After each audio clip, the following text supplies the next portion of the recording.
Conditionals. What are conditionals in English grammar? Sometimes we call them if clauses. They describe the result of something that may happen in the present or future, or may have happened but didn't in the past. They are made using different English verb tenses. There are four kinds. The zero conditional. The rule is if plus present simple and present simple. For example, if you heat water to 100 degrees, it boils. The first conditional, the rule is if plus present simple and will plus infinitive. For example, if it rains tomorrow, we will go to the cinema. The second conditional, if plus past simple and would plus infinitive. For example, if I had a lot of money, I would travel around the world. The third conditional, the rule is if plus past perfect, would plus have plus past participle. For example, if I had gone to bed early, I would have caught the train.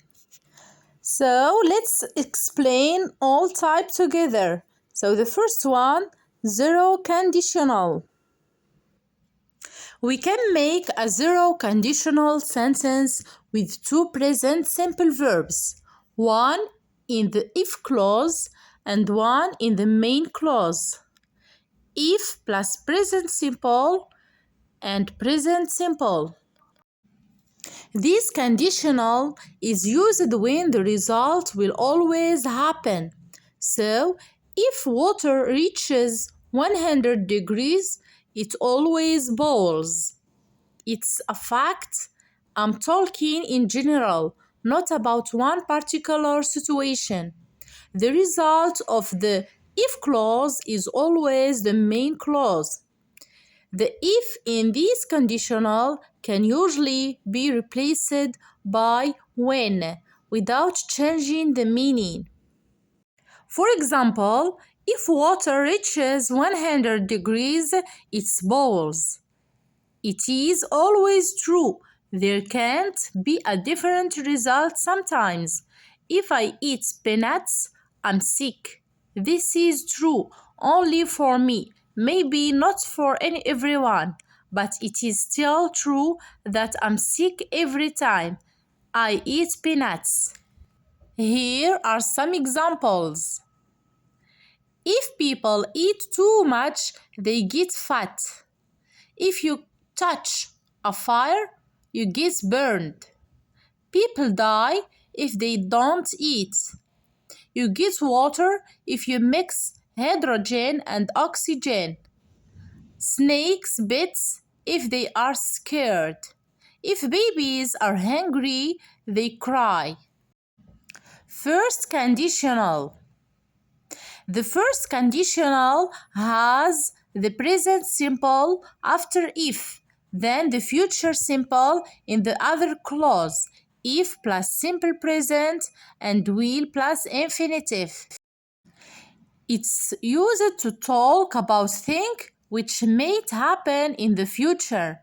Of course, we can't know what will happen in the future, but this describes possible things which could easily come true.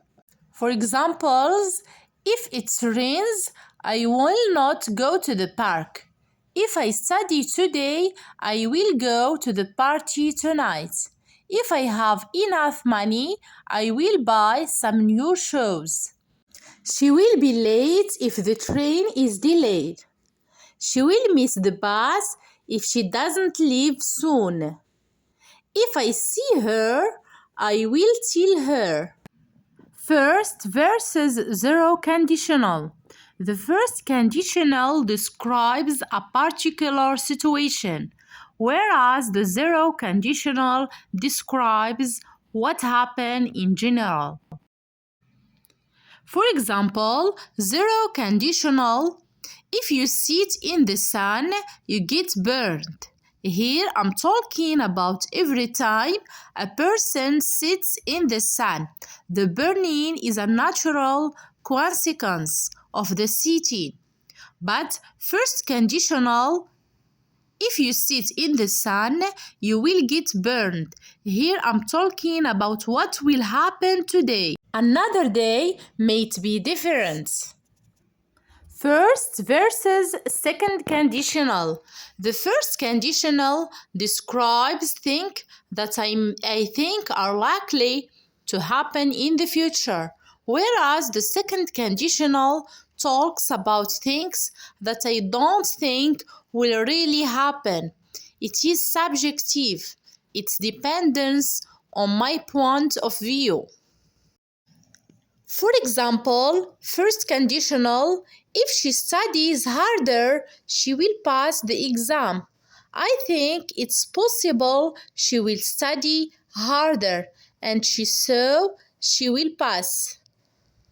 But second conditional: if she studies harder, she would pass the exam.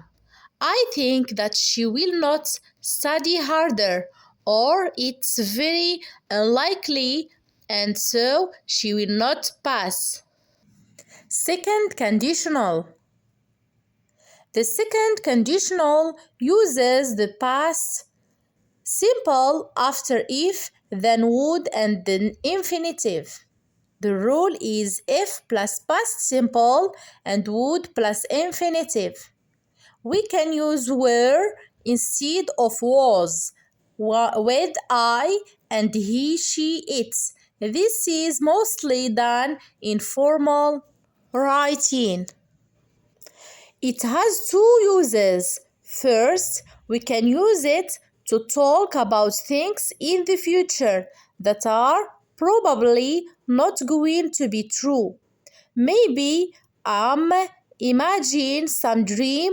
For example, if I won the lottery, I would buy a big house. I probably won't win the lottery. If I meet the Queen of England, I would say hello. She would travel all over the world if she were rich. She would pass the exam if she ever studies. She never studies, so this will not happen. Second, we can use it to talk about something in the present which is impossible because it is not true. Is that clear? Have a look at the examples. So, if I had his number, I would call him. I don't have his number now, so it's impossible for me to call him.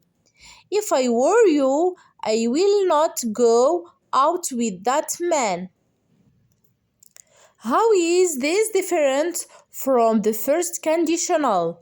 This kind of conditional sentence is different from the first conditional because this is a lot more unlikely. For example, second conditional: if I had enough money, I would buy a house with 20 bedrooms and a swimming pool. I'm probably not going to have this much money. It's just a dream, not very real. But first conditional: if I have enough money, I will buy some new shoes. It is much more likely that we'll have enough money to buy some shoes. Third conditional: we make the third conditional by using the past perfect after if, and then would have and the past participle in the second part of the sentence. If plus past perfect, would plus have plus past participle. It talks about the past. It's used to describe a situation that didn't happen and to imagine the result of this situation. For example, if she had studies, she would have passed the exam. But really, we know she didn't study and so she didn't pass. If she hadn't eaten so much, I wouldn't much felt sick. But I did eat a lot and so I did feel sick. If we had taken a taxi, we wouldn't have missed the plane. She wouldn't have been tired if she had gone to bed earlier. She would have become a teacher if she had gone to university. He would have been on time for the interview if he had left the house at 9. Thank you so much for watching my video. Don't forget to subscribe. Goodbye.